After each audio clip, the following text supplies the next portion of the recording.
Hey, we're just here to really appreciate and enjoy cinema, right? Especially when it comes to Tubi movies. Hello everyone, my name is Max Aaron James, and this is a review of the movie Cuzo.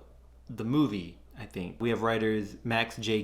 Gabriel, Emmett Powell III, Antoine Smith, and director Antoine Smith. This movie stars Glenn Plummer, who is not really in the movie much. We have Mike Smith, Isaac Beverly, Dennis L.A. White, Anea Summer, and Miami Tip. It is about resilience, staying on the right track, getting life together, getting your life back together as our main protagonist, just got out of prison and is trying to make sure he does not fall back into the same habits or the same lifestyle as he did that ended him, locked up. I do wonder if this movie, some of its funding, sponsorship or something came from Psycho Bunny, because our protagonist wore like 4 different shirts throughout this whole movie.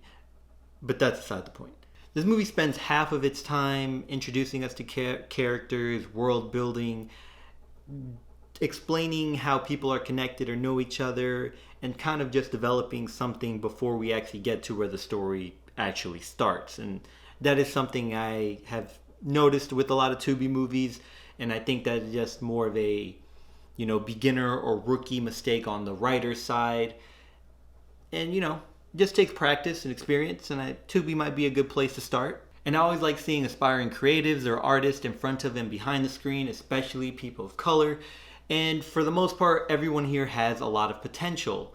But the issue is, it is only that at the moment. Some of the comedy and comedic moments, even comedic characters, feel forced and pushed into the story just to fill in certain spots that felt a bit draggy, a lot of the dialogue, especially before the story actually starts.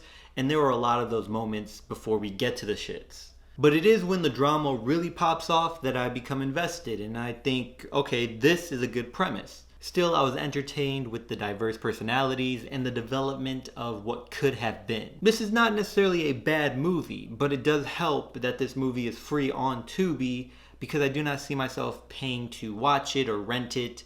Especially wouldn't pay to go see it in theaters. Anyway, have you taken the time to see this movie? Do you even check out Tubi? Are there any movies that you recommend on there? Until next time, y'all take care of each other. Check up on one another. Be sure to check up on yourself. And remember, potential has no limit.